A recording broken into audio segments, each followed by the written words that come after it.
Hi, my name is Barry Crampton. Today I'm going to show you around our Ford Focus, then I'll take you for a ride in it, but first I'll tell you a little bit more about it. It's a 1 litre T EcoBoost titanium, 2017 on a 67 plate, has done 22,695 miles. Fuel economy, urban 49.6 miles per gallon, extra urban 68.9 miles per gallon, and combined is 60.1 miles per gallon. Has a top speed of 120 miles per hour out of a 3-cylinder engine. Now, I'm not going to walk around today, and you're probably thinking, well, why not? It's a lovely day. I've seen you walk around when it's lashing down outside, but there's an absolute plague of midges outside. There's millions of them. It's awful. So I'll try and remember what's on the outside. It has the chrome Ford grille, the black chin spoiler, front fog lamps with the chrome insets, multi-spoke alloy wheels, Continental tyres all round from what I can see. The chrome separator separates the windows from the body, integrated rear tailgate spoiler, reversing sensors, plenty of room in the back seat. It's like new inside. Rear centre armrest, it's got rear child seat Isofix anchor points. A really nice bright car. Okay, so service history. 20th of the 9th 2018 at 9,890 miles. That's Autoweld High Walton.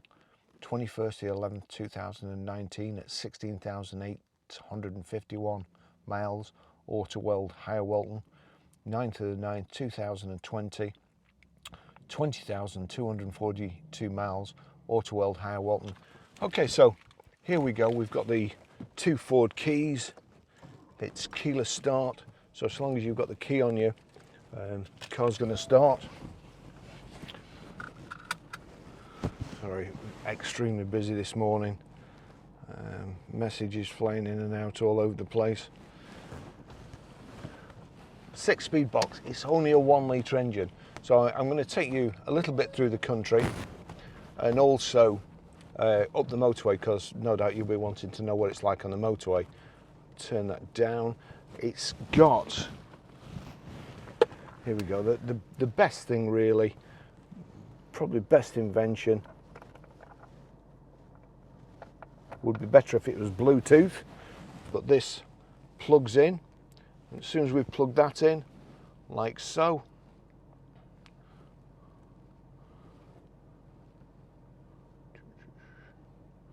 Apple CarPlay should start.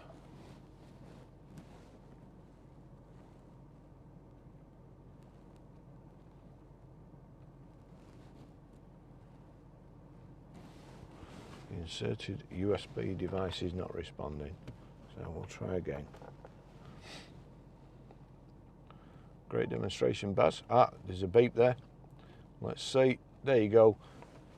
Unit only gives guidance, safe, lawful, okay. So that's it, Apple CarPlay. As I say, you have to plug it in for this, but there is an adapter that you can get these days. I think it's about £130, which basically just plugs in, and then you can get the Apple CarPlay working as soon as you get in the car by Bluetooth. So as I say, sadly, it's a beautiful day, but there are clouds and clouds of midges up here. It's awful. I couldn't get out of the car. It was that bad. Anyway,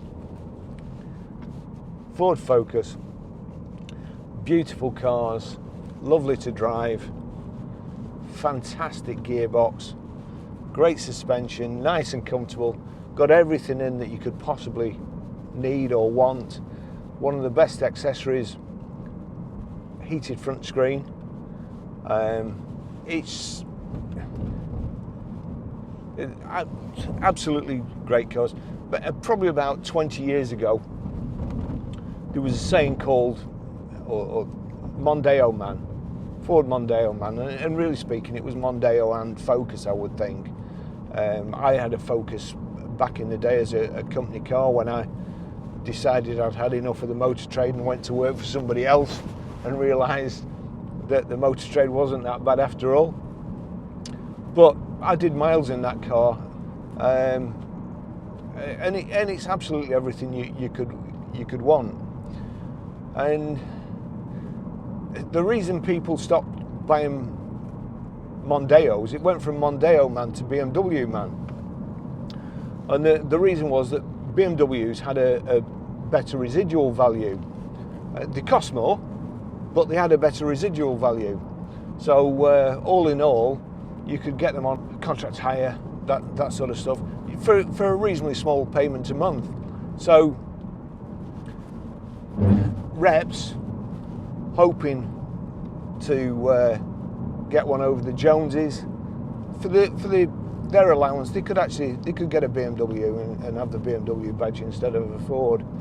Unfortunately, it backfired on quite a lot of them, and one of them being a friend of mine who I was working for Mercedes-Benz at the time, and he had a certain monthly allowance, and Mercedes-Benz SLKs had just come out, and they were actually worth more second-hand than they were brand new because there was a premium on them.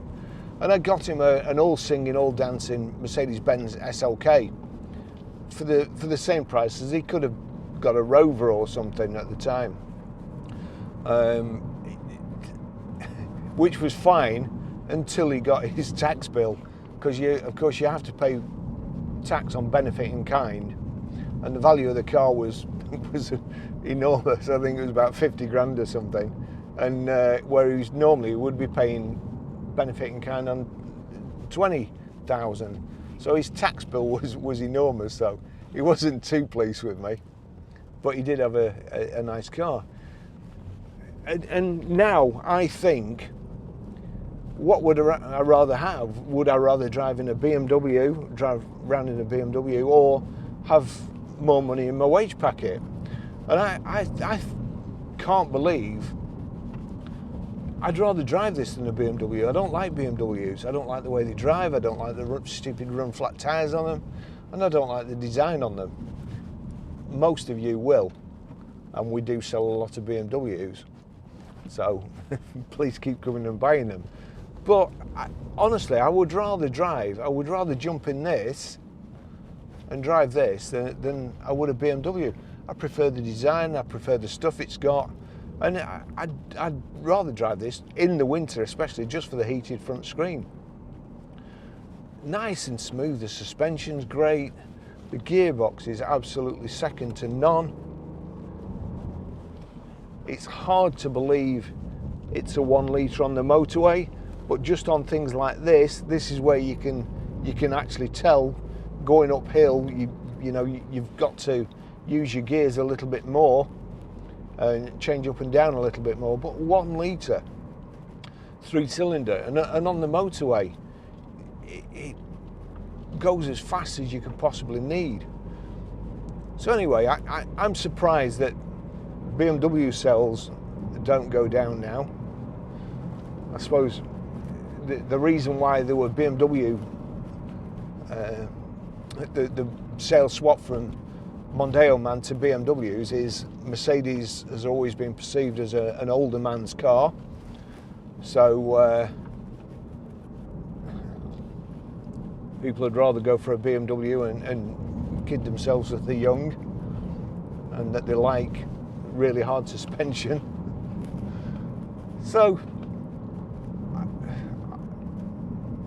in this day and age now, especially working from home, what's the point of having a BMW sat on your drive, paying all that tax?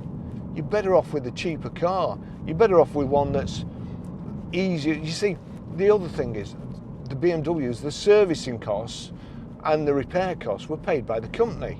So the driver wouldn't notice it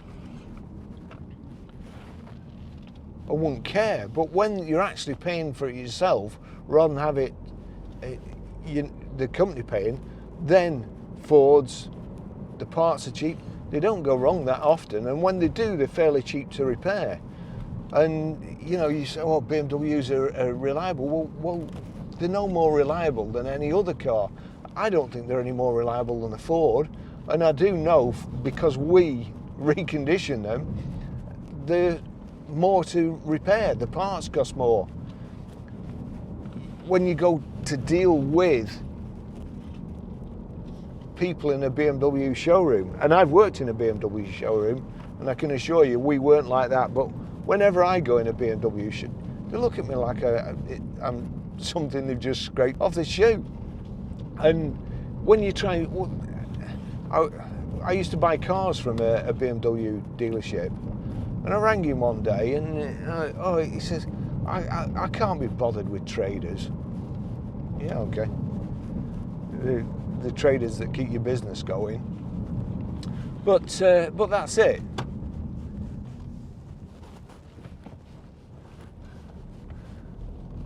Having said that, I work for Ford, and after about 2 hours, I decided I didn't want to work for them anymore. So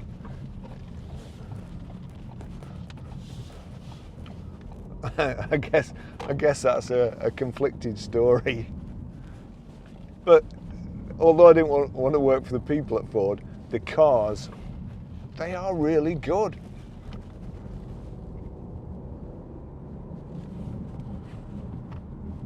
You know, as I say, this gearbox, and it's the same on all Fords, and always has been the same on all Fords, and nobody else can just seem to get it right, or as right as Ford.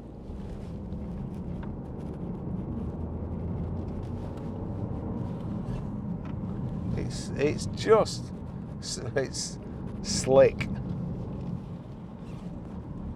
There you go. It's just beautiful.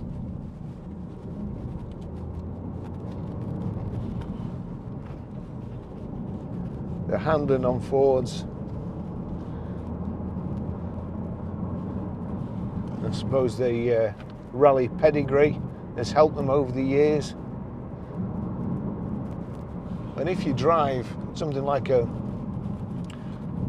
Ford ST, they are superb.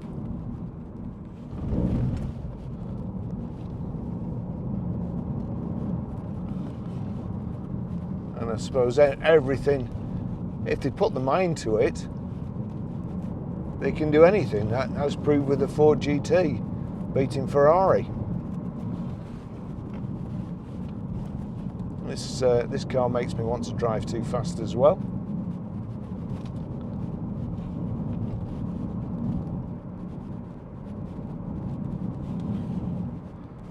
It just handles so good.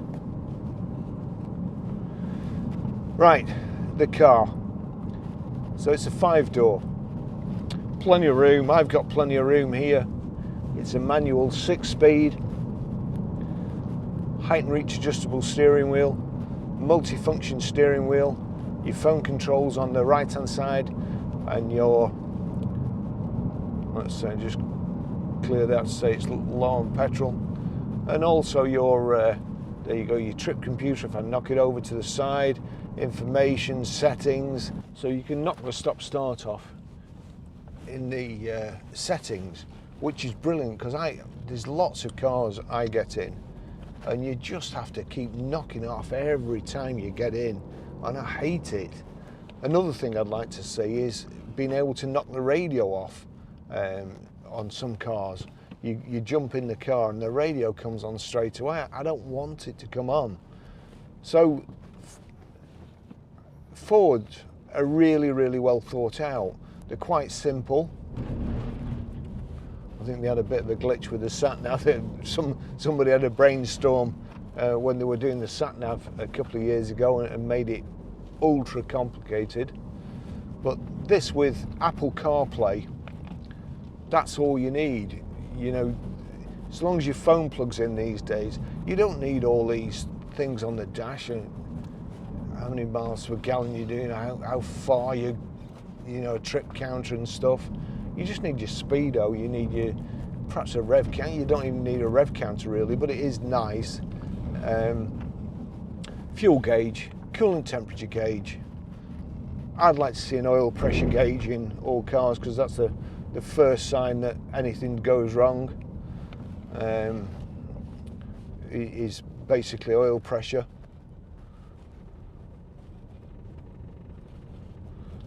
And your speedo.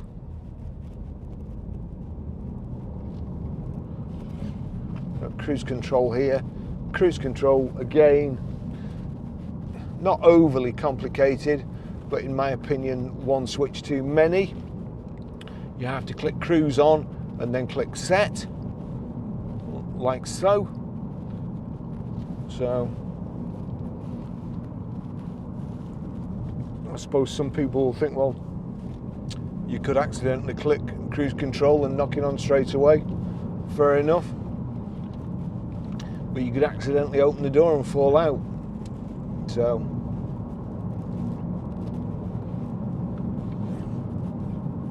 there we go.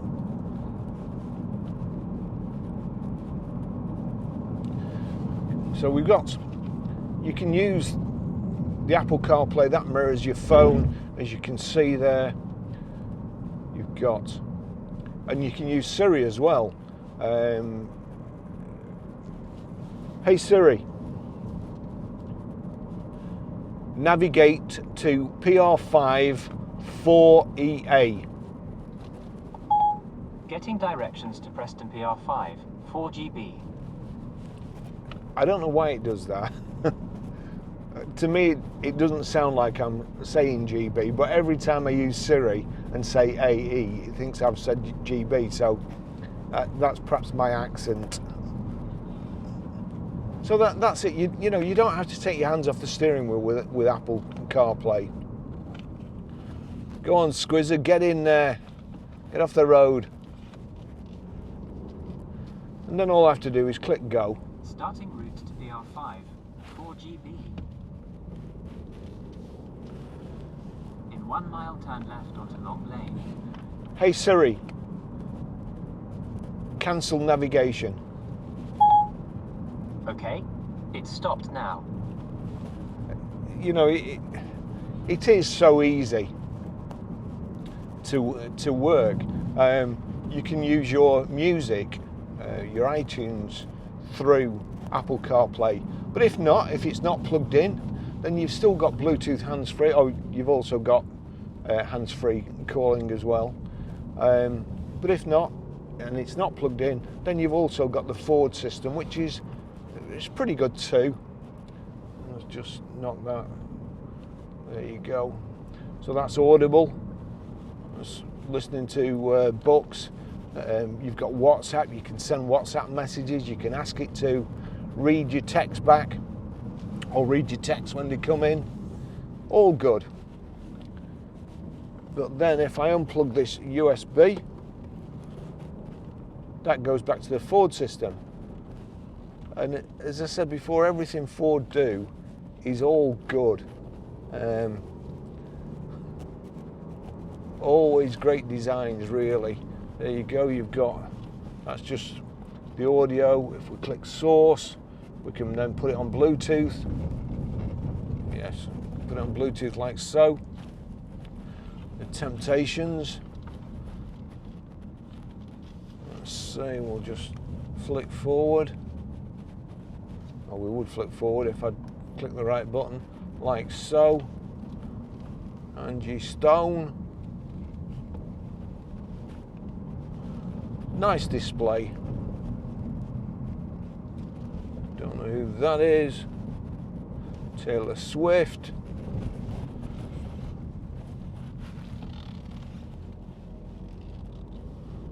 So as I say, easy to use. Come on, Eileen, how's that got me?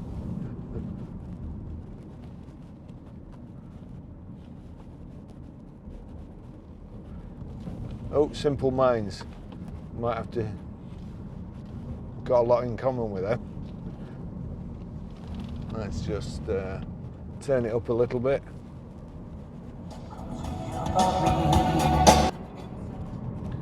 So the audio system's great as well. And as I say, the gentleman, sir,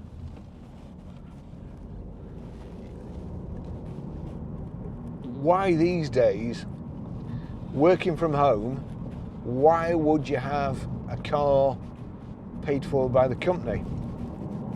You'd be far better off not getting taxed, having your own car, having something smaller that you can afford and not worry about keeping up with the Joneses, something that will do everything like this, reasonable to service and reasonable to insure. So I'm sure we'll see Mondeo Man reappear. Mondeo Man who's getting more money in his wage packet and not taxed as much in benefit in kind, and still got everything and plus a few bits that a BM hasn't got.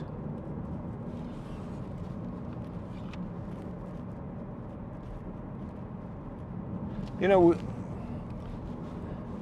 it really makes me sad when I think about the way the British car industry used to be and how it should be, and hopefully how it will be again.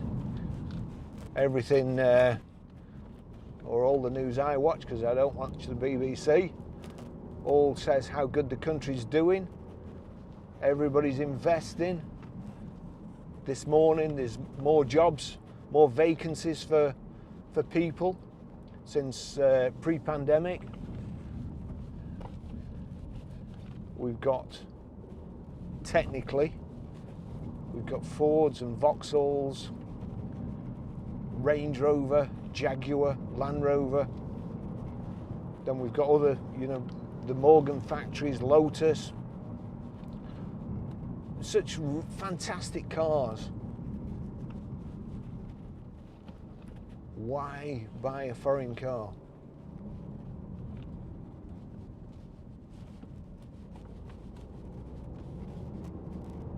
One litre. And I used one of these. Gosh, this chap is asking for trouble, sadly. Very sadly. I just the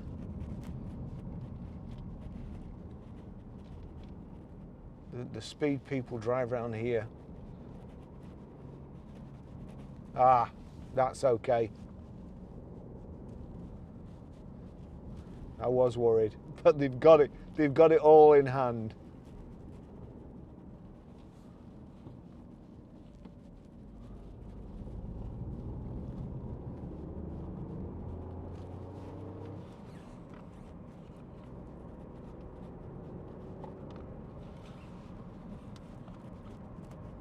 There's the roundabout collision button. If you've not knocked it off in the settings and you want to knock it off here, got a 12-volt plug there. And again, Ford design. Ford design, right? That's my cup. Normally, in most cars, you put it in the cup holder and it's there. Now that means that I then struggle to change gear, or I'm changing gear like this. But in Ford actually has a little compartment under here, and you can move the compartment. You can open and shut the compartment. Well, it would do if I could. There you go. So I can shut that compartment. So if you don't drink as much coffee as me and you've got a smaller cup, then it's still reachable. But here, so we'll put that there and that there, and also these two little things to make sure your cup's secure, just movable.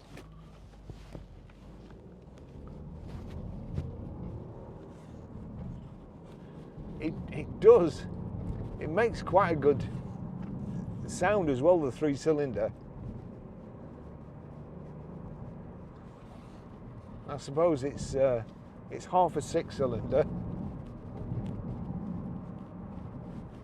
And I use one of these going to Manchester every day for probably 6 months, a 1 litre.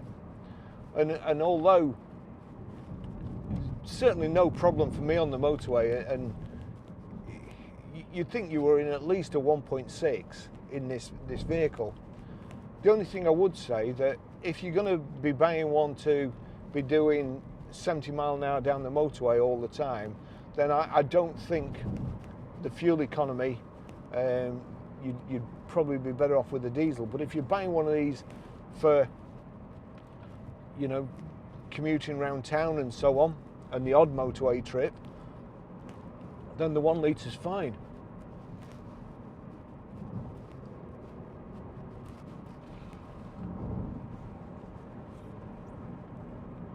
Nice and quiet, no tyre noise to speak of.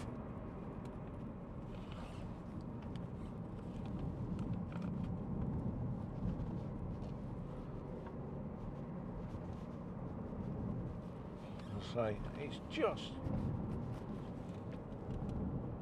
great.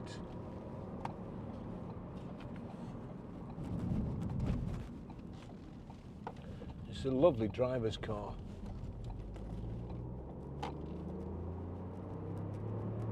Now, I'm just going to take you up the motorway for a short while, and then when I get back to the garage, I'll show you how to pair your mobile, how to delete a mobile, how to stream audio, and how to set the sat-nav. All really easy.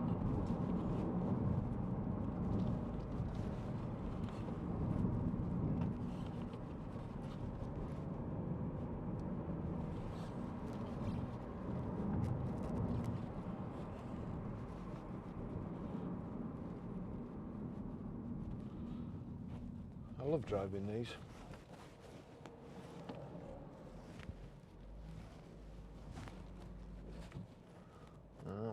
These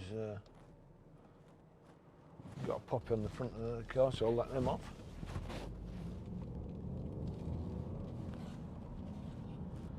Right, let's get going. We're in a bit of a... I should have perhaps given them some time to get in front, but look at the steering on this.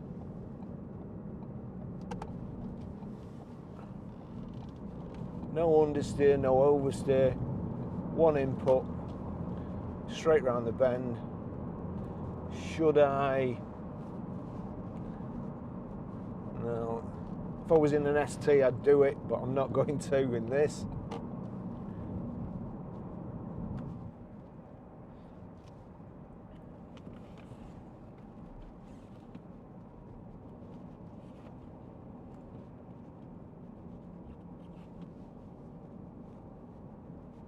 It's a shame really, because I like going around this roundabout. As you can see, that's your input, and we're just no further input, no move, and we're just round the bend. And listen to the engine now. Let's just wait till he moves. Here we go.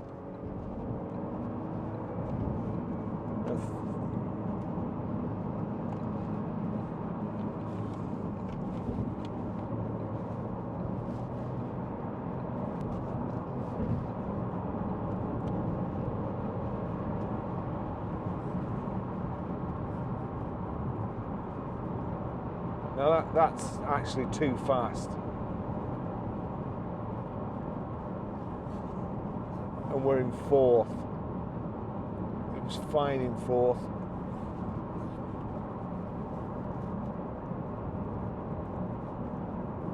I'm going to tuck in here, set the cruise. So click on, click set, and then we'll just get to 70.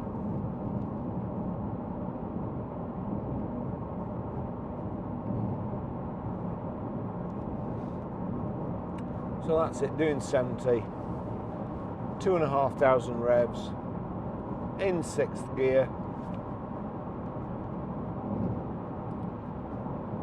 Pretty quiet, pretty smooth.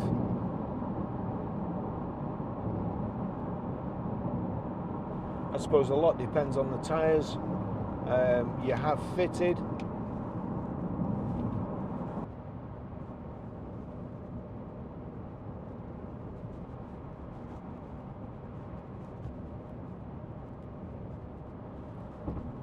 This is a smooth section of the motorway, so absolutely nothing through the steering wheel as such. No harsh vibrations, just a nice car. So, front central armrest in there. We've got power socket, USB and auxiliary in.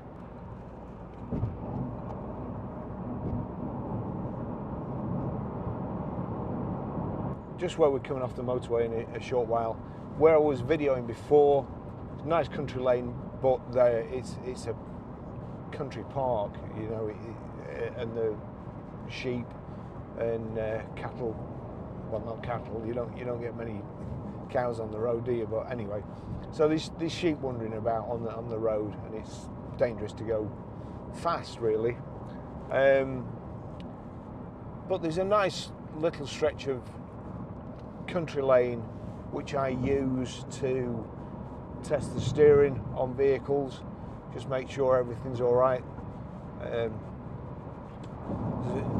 You know, no kind of movement in the top mounts or the ball joints, no cracking from the steering or springs or anything like that. Just by shifting the weight from one side to another quickly, backwards and forwards. So I'm going to do that. I'm pretty sure there won't be anything wrong with the car, but it will show you how well this vehicle handles and how quickly it changes direction if you need it to. The aircon is icy cold as well. My feet are like blocks of ice. Of course, all I needed to do was just knock it off there, but that was too easy. I'd rather get frostbite.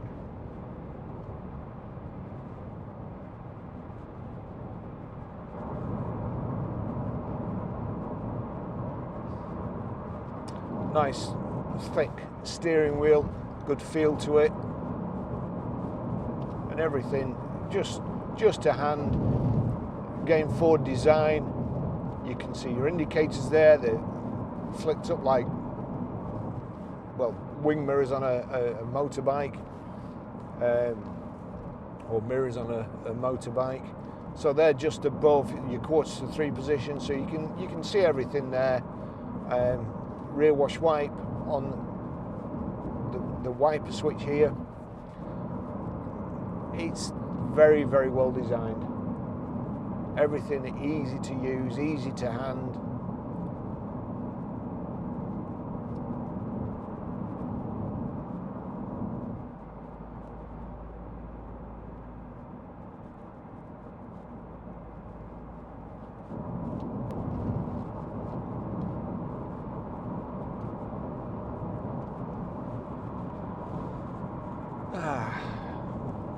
As I was saying before, cup down there, elbow on armrest, and great Ford gearbox.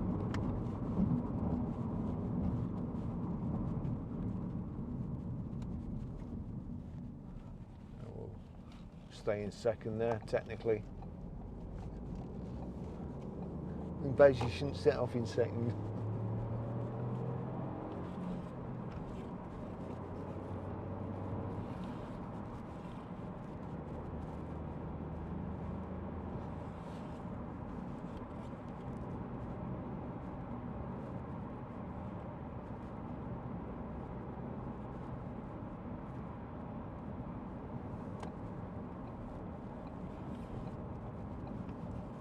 There we go. Right, I'll just take you up this country lane now, and then cut this piece of video back into the other video.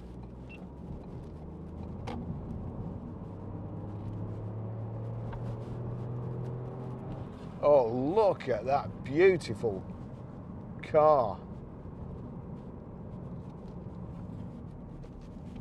Oh, on my side of the road's kind of cut my demonstration up, but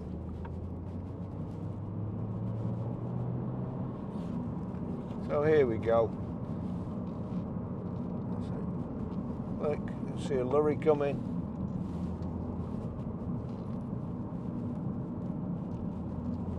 Absolutely lovely. Great handling. Again, thanks for watching. See you in the next video.